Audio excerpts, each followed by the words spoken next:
Hi everyone, उपनिषदा इसकी YouTube channel में आपका स्वागत है।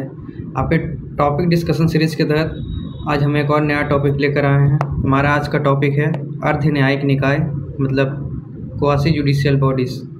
अगर इस टॉपिक का इम्पोर्टेंस देखें तो ये टॉपिक हमारे गवर्नेंस, पॉलिटी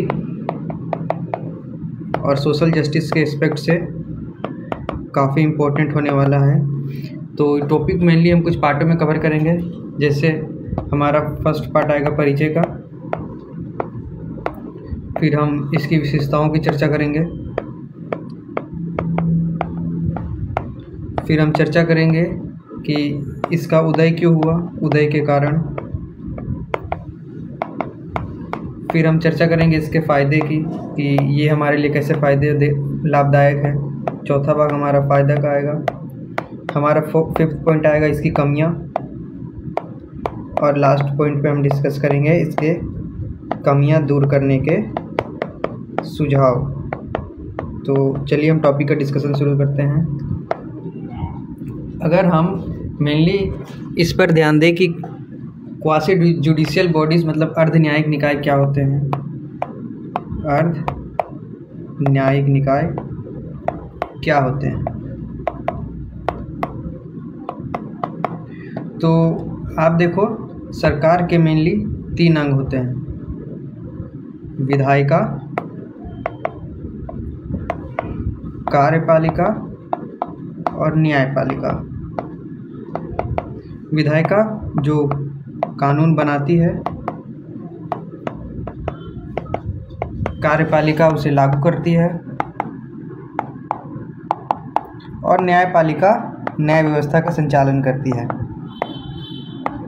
तो इस न्यायपालिका के तहत अधीन हमें सुप्रीम कोर्ट दिखेगा, हाई कोर्ट दिखेगा, फिर जिला स्तरीय कोर्ट भी दिखते हैं। उसी प्रकार से जो अर्ध न्यायिक निकाय होते हैं, ये सामान्य न्याय व्यवस्था के तो अंग नहीं होते हैं। सामान्य न्याय व्यवस्था के अंग नहीं होते हैं, परंतु ये कार्य न्यायपालिका वाले ही करते हैं। मतलब ये न्याय कार्यों के संचालन करते हैं, न्याय कार्य का संचालन करना। जैसे आप एग्जाम्पल में देखो, एनजीटी नेशनल ग्रीन ट्रिब्यूनल, ये प्रदूषण इत्यादि से मामलों पर न्याय करता है। आप देख लो, सेंट्रल एडमिनिस्ट्रेटिव ट्रिब्यूनल हो गया या आपका स्टेट एडमिनिस्ट्रेटिव ट्रिब्यूनल हो गया, ये जो सरकारी कर्मचारी होते हैं उनसे संबंधित मामलों पर न्याय करता है। फिर आप देख लो इलेक्शन कमीशन ऑफ इंडिया, ये भी एक अर्ध न्यायिक संस्था है। इसी प्रकार कई प्रकार की संस्थाएं होते हैं जो न्यायपालिका का अंग तो नहीं होते, पर कार्य वो न्यायपालिका वाले ही करते हैं। तो हमारा परिचय ये रहा। अब चलो देखते हैं इसकी विशेषताएं क्या होती हैं। इसकी विशेषता,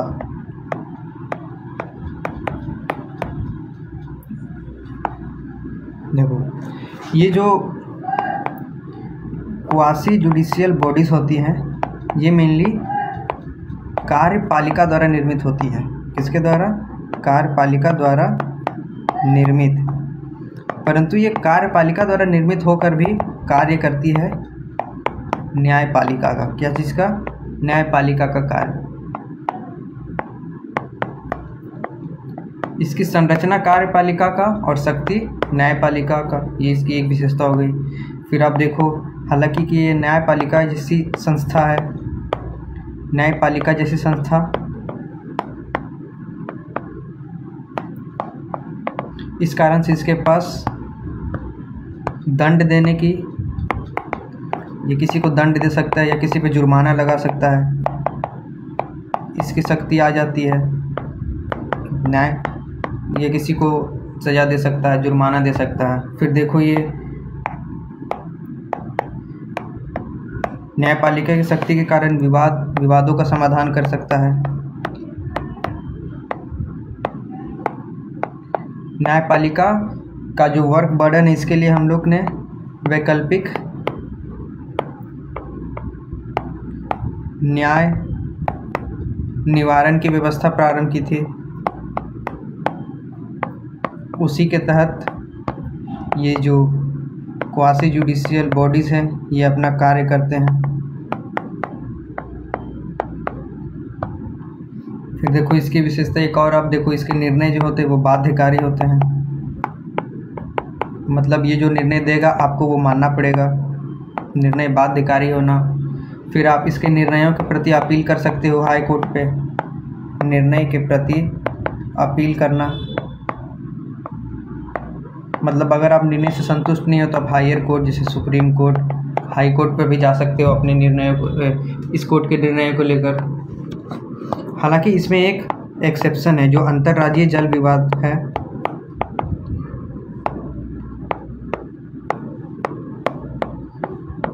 इसके प्रति आप अपील नहीं कर सकते, ये बाकायदा संविधान में लिखा गया है हमारे आर्टिकल 262 में, इसके प्रति आप अपील नहीं कर सकते। फिर देखो इसकी अन्य विशेषता, यह किसी विशिष्ट क्षेत्र से संबंधित कार्य ही करता है, से संबंधित कार्य है, जैसे एनजीटी है वो पर्यावरण से संबंधित ही काम करेगा, पर्यावरण से संबंधित ही फैसले लेगा। जो कैट और सेट है वो प्रशासनिक अधिकारियों से संबंधित फैसले ही लेगा। फिर जो इलेक्शन कमीशन ऑफ इंडिया है वो न्याय से संबंधित ही फैसले लेगा, मतलब इसके क्षेत्राधिकार सीमित होते हैं। ये आगे चलकर इसकी कमी के पॉइंट में भी जुड़ेगा कि इसके क्षेत्राधिकार सीमित होते हैं। इलेक्शन कमीशन ऑफ इंडिया चुनाव से संबंधित मामले ही देखेगा। फिर आप इसकी विशेषता देखो कि इसमें विशेषज्ञ व्यक्ति आते हैं, विशेषज्ञ व्यक्ति की अनुपस्थिति रहना, ताकि ये कार्य अच्छे से कर सके।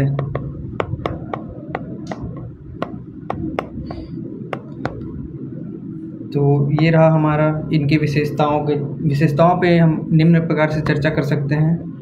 अगर इसका फ्लो चार्ट में बनाऊं तो फ्लो चार्ट आप देखो, कार्यपालिका का अंग पर शक्ति न्यायपालिका की, न्यायपालिका जैसी शक्ति मतलब न्यायपालिका दंड और जुर्माना देने की शक्ति, विवाद समाधान तंत्र,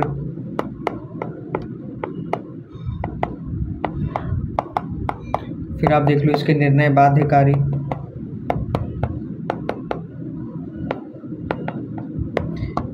अपील की व्यवस्था, विशेषज्ञता का होना,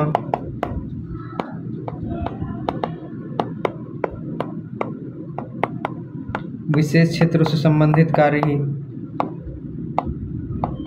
विशिष्ट क्षेत्रों से संबंधित कार्य ही,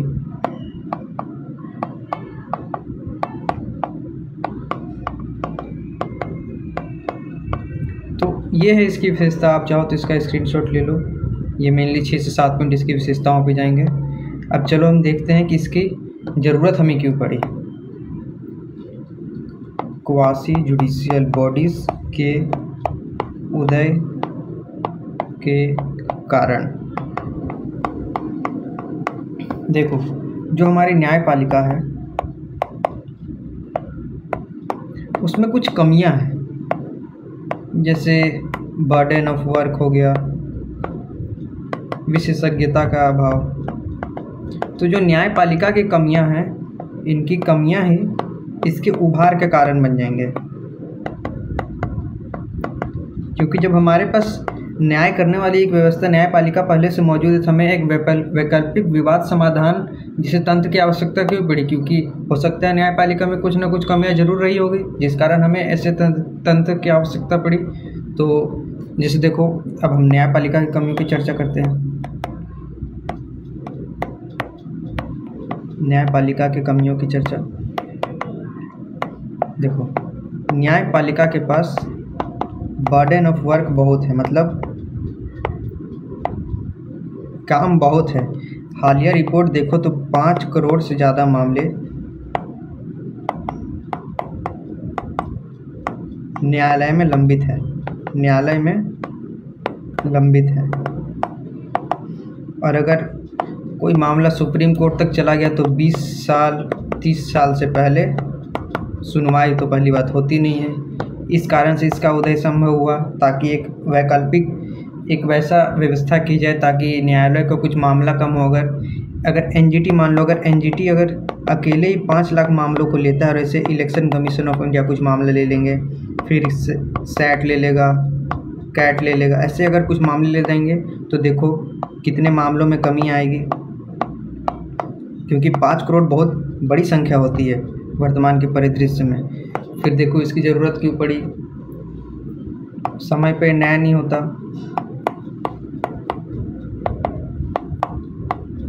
क्योंकि इसका न्यायालय का जो क्षेत्राधिकार है वो काफ़ी विस्तृत है। इस कारण जब ऐसे तंत्र अस्तित्व में आएंगे जिनका एक निश्चित क्षेत्राधिकार होगा और उसी के अंडर रह के वो कार्य करेंगे, तो मामलों की सुनवाई जल्दी होगी, सुनवाई। फिर देखो न्यायालय की तीसरी कमी, देखो न्यायालय की प्रक्रिया खर्चीली है। आप कितने जगह अपील करोगे, वकील हायर करोगे, ऐसी कोई व्यवस्था क्वासी जुडिशियल बॉडीज़ में नहीं है, जिस कारण से इसका उदय होता है। फिर देख लो जो न्यायालय की न्याय प्रक्रिया है वह साम्य नहीं है, मतलब आसान नहीं है, कानूनी जटिलता है। साक्ष्य लाओ, आपको तारीख मिलेगी। इस कारण से भी एनजीटी क्वासी जुडिशियल बॉडीज़ मतलब अर्धन्यायिक निकाय को उभार दिखता है। फिर देखो लोगों में जागरूकता की कमी है, इसने भी अर्धन्यायिक निकाय के उभार को आधार प्रदान किया है। जो हमारे न्यायाधीश होते हैं उन्हें जो वर्तमान के मामलों से उतनी जानकारी नहीं होती।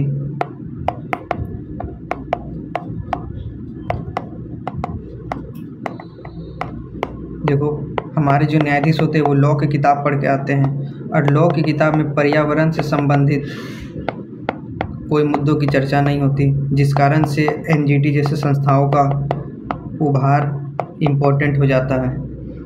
फिर न्याय क्या बोलते हैं, एक तरीके से आप देख लो उन्हें तत्कालीन परिस्थितियों की समझ नहीं होती है, जिस कारण से न्यायपालिका वो समय से कार्य नहीं पूर्ण कर पाती है।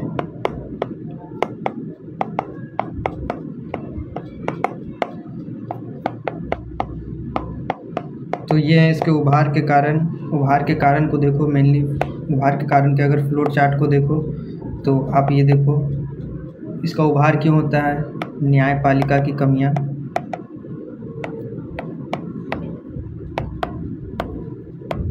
जैसे समय पर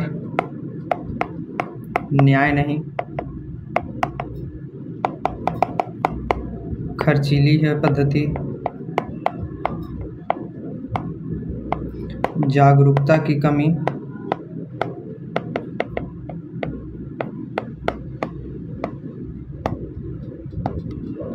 जटिल प्रक्रिया,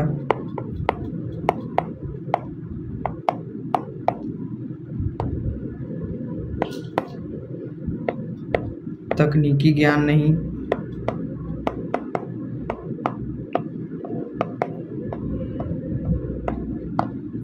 फिर देखो तत्काल परिस्थितियों की समझ नहीं। आप चाहो तो आप इसका स्क्रीनशॉट ले लो, ये है आपका फ्लो चार्ट। मेनली टॉपिक क्या था, उदय, का कारण। फिर चलो अब देखते हैं इसके गुण और दोष की चर्चा करेंगे कि इसके फ़ायदे क्या है। देखो मेनली इसका फ़ायदा आपको दो आयाम में दिखेगा। एक आयाम इसका ब्रॉड कवर करता है न्यायालय को क्या फ़ायदा हो रहा है और जनता को क्या फ़ायदा हो रहा है। अब न्यायालय को फ़ायदे को देखो तो न्यायालय का कार्यभार कम हो रहा है,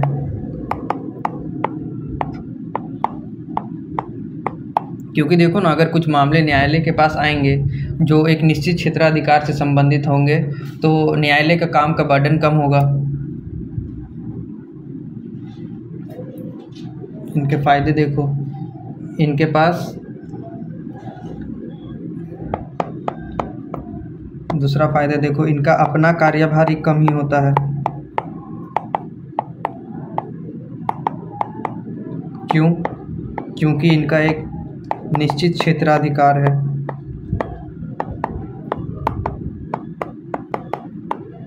जैसे देखो एनजीटी कभी इलेक्शन कमीशन ऑफ इंडिया के मामले में ना तो फैसला करेगा, ना सुनवाई करेगा, ना उस फैसले में जाएगा। फिर देखो तीसरा, समय से न्याय मिलता है, मिलने की उम्मीद बढ़ती है। क्यों? क्योंकि मामले एक निश्चित ही चुने जाएंगे, एक निश्चित मामले ही चुने जाते हैं। फिर आप देखो ये लागत प्रभावी है, मतलब आपको लगेगा कि हाँ आपके पैसे सही जगह खर्च हो रहे हैं, वरना आप सुप्रीम कोर्ट हाई कोर्ट पे जाओगे, वह बड़े वकील हायर करोगे, कितने लंबे दिनों तक आपका केस चलेगा, बड़े वकील की फ़ीस देनी पड़ेगी, एफिडेविट बनवाओ, कागज़ बनवाओ, इसमें आपके खर्चे बहुत होंगे। जबकि जो क्वासी जुडिशियल बॉडीज़ है उसमें ऐसी कोई व्यवस्था नहीं मिलेगी आपको। फिर देखो इसके कार्य करने के तरीके भी सरल हैं।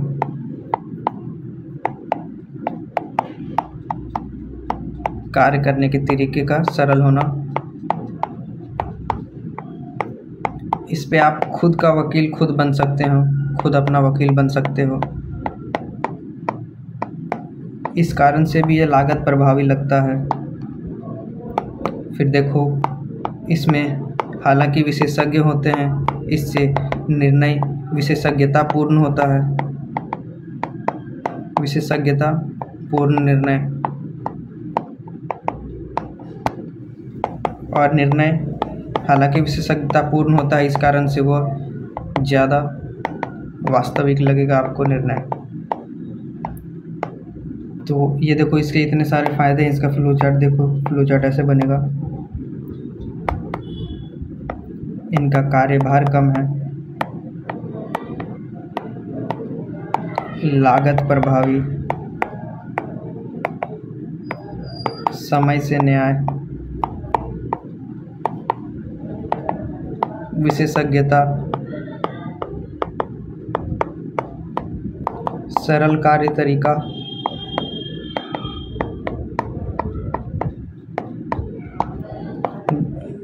वास्तविक निर्णय।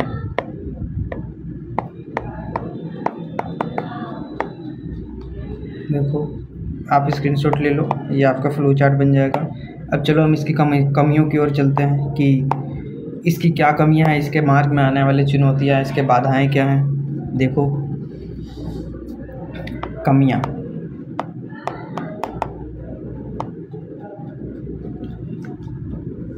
एक कमियां देखो कि इसमें कार्यपालिका की निरंकुशता का खतरा होता है। कैसे? कार्यपालिका की निरंकुशता का खतरा, पूछो कैसे? क्योंकि ये अंग तो कार्यपालिका के होते हैं, और जबकि कार्य करते हैं न्यायपालिका के। फिर देखो दूसरा कारण देखो, जो इन संस्थाओं में जो केस किया जाता है उसमें एक प्रतिपक्ष में कार्यपालिका ही रहती है, मतलब सरकार के खिलाफ ही आदमी केस करता है। तो एक हो सकता है कि जिसने जिसे बनाया वो उसके विरुद्ध कैसे निर्णय ले, तो इस प्रकार से भी निरंकुशता का खतरा बढ़ता है, निरंकुशता का खतरा। और देखो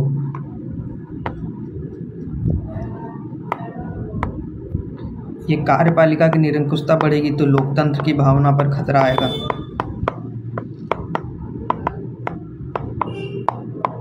ऐसा क्यों? क्योंकि जब कार्यपालिका निरंकुश होगा तो शक्ति का पृथक्करण का सिद्धांत टूटेगा।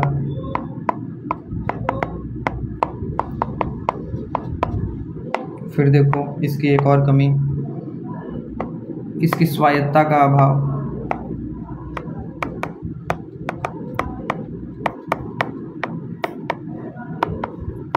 बताएंगे इसकी स्वायत्तता का क्यों अभाव है। इसी में पॉइंट हम कवर करते हैं, इसकी स्वायत्तता का अभाव प्लस वित्तीय संसाधन हेतु सरकार पर निर्भर। अब देखो जब ये अपने संसाधनों हेतु सरकार पर निर्भर है तो इस स्वायत्त रूप से काम कैसे करेगा?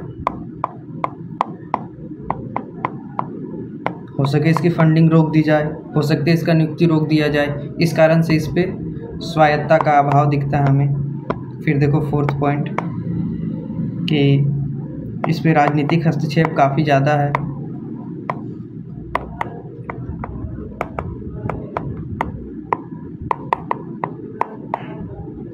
क्योंकि इन सभी संस्थाओं में जो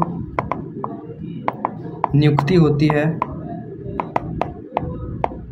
वो नियुक्ति सरकार ही करती है, नियुक्ति सरकार द्वारा।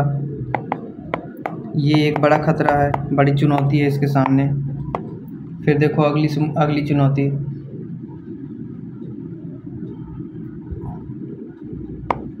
हितों के संघर्ष की आशंका।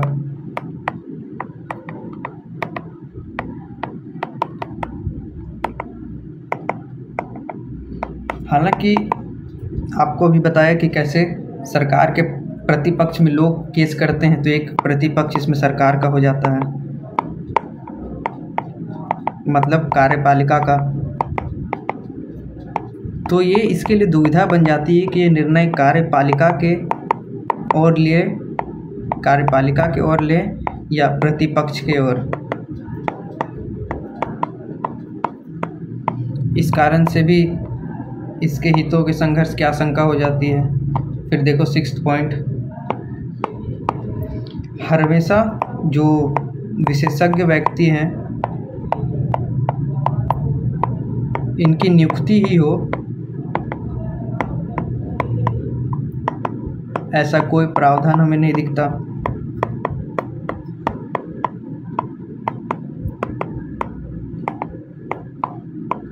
फिर देखो एक और चुनौती, जो विशेषज्ञता की बात ये करते हैं, ये विशेषज्ञता वेल डिफाइंड नहीं है, मतलब पूर्ण परिभाषित नहीं है। मतलब ये नहीं बताएंगे कि विशेषज्ञ कैसे होंगे, मतलब क्या ईमानदार व्यक्ति ही आएंगे, क्या सत्यनिष्ठ व्यक्ति ही आएंगे, ईमानदार आएंगे या सत्यनिष्ठ आएंगे कि इंजीनियर आएंगे, मतलब ये वेल डिफाइंड नहीं है। फिर देखो इसकी अगली समस्या, रिक्त पदों की समस्या। कई सारे वैकेंट प्लेस खाली हैं अभी भी। फिर देखो ओवरलैपिंग, मतलब अतिव्यापन।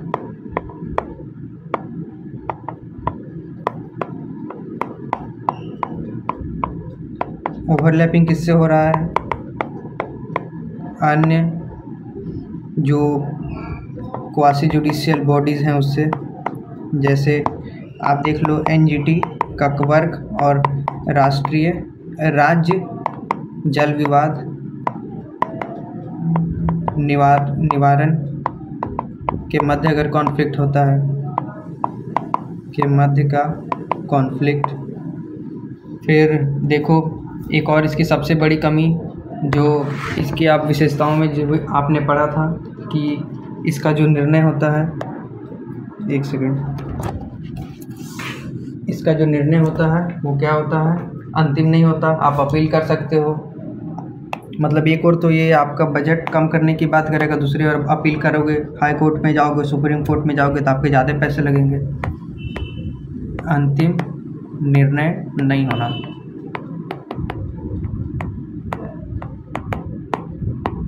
तो ये देखो, ये इसकी कमियां हैं।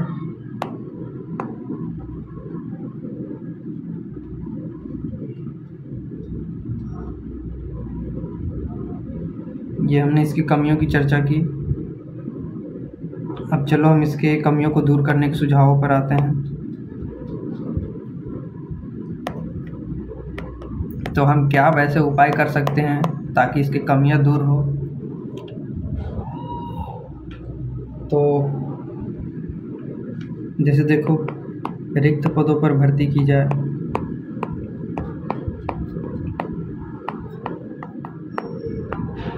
जो इसके सदस्य हैं क्वासी जुडिशियल बॉडीज़ की, उनकी नियुक्ति, कार्यकाल और सेवा शर्तों में समानता लाई जाए।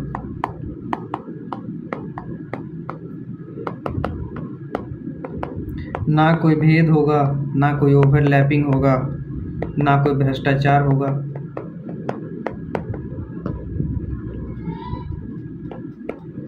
फिर आप और उपाय लिख सकते हो, जैसे कि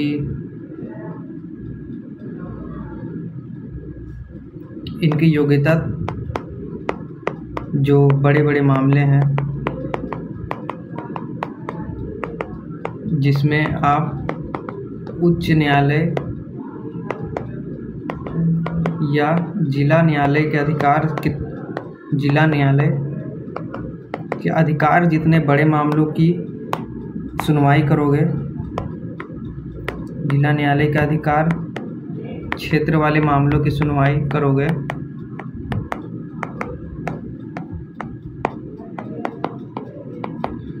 तो जो जज इसकी सुनवाई करेंगे उनकी योग्यता भी इन्हीं जजों के समान होनी चाहिए।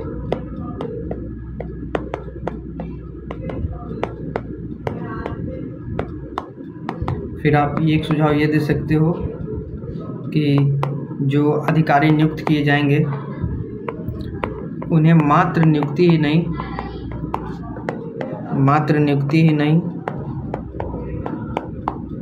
समय समय पर प्रशिक्षण भी दिया जाए, नए मामलों से संबंधित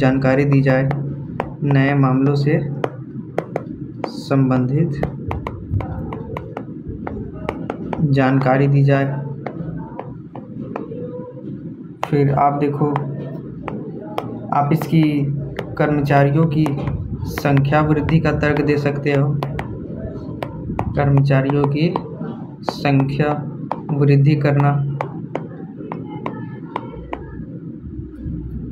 और आप ऐसे मतलब पॉजिटिव पॉइंट्स ऐड कर सकते हो जिससे इसकी नकारात्मक कमियों को दूर कर सकते हो। फिर आप देखो,